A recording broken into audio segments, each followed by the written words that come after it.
Le président vénézuélien Nicolás Maduro n'a pas tardé à hausser le ton face aux récentes frappes militaires américaines, les qualifiant d'agression manifeste. Selon lui, ces attaques contre des navires vénézuéliens ne révèlent pas d'une simple tension diplomatique, mais bien d'actes hostiles, délibérés et multiples, judiciaires, politiques, diplomatiques et militaires. Pour Caracas, ces frappes ne visent qu'un objectif: écraser la souveraineté vénézuélienne sous couvert de lutte contre le narcotrafic. Mardi, les États-Unis ont de nouveau frappé un bateau qu'ils accusent d'appartenir à des narcoterroristes.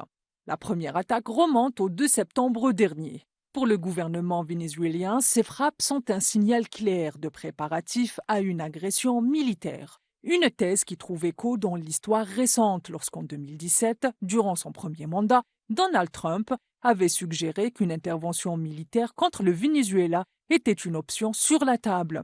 Et depuis son retour à la Maison-Blanche, le président américain n'a cessé de durcir son discours à l'égard de Caracas. Cette logique d'escalade a pris une nouvelle forme en 2019, avec le soutien de l'administration Trump à Juan Guaidó, l'opposant autoproclamé président du Venezuela. À cette époque, Washington a soutenu une tentative de soulèvement militaire contre Maduro, l'opération Liberté, qui a échoué lamentablement face à la fidélité de l'armée vénézuélienne au pouvoir en place. Mais cet échec n'a pas entamé les ambitions américaines. Bien au contraire, l'administration Trump a renforcé sa pression économique via des sanctions visant à fragiliser le pays. Et pour reprendre une expression consacrée dans les westerns américains, la tête même du président vénézuélien est mise à prix pour la somme de 15 millions de dollars depuis 2020. Ce recours à l'ingérence rappelle le coup d'État contre Hugo Chavez en 2002, qui, bien qu'échouant, a laissé place à une nouvelle série de sanctions économiques et de pressions diplomatiques. Ce mécanisme de domination par Washington s'inscrit dans une longue tradition dans le logiciel de la politique étrangère américaine, lorsque les États-Unis ont cherché à contrôler les ressources naturelles du Venezuela, dont le pétrole est l'une des plus grandes réserves mondiales.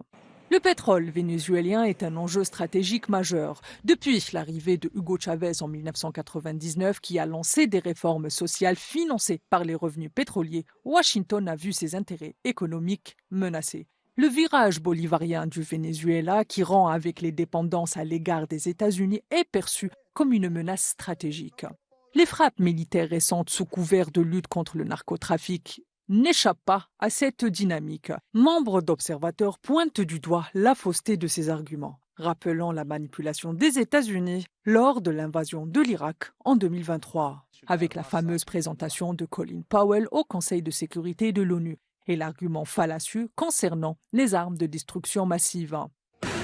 La guerre en Ukraine a aussi modifié les relations entre Washington et Caracas, les faisant passer par un moment de sérénité lorsque Washington autorise ses entreprises à reprendre des relations commerciales avec Caracas, une sérénité de courte durée qui rappelle que cette relation dépend également de l'évolution géopolitique mondiale.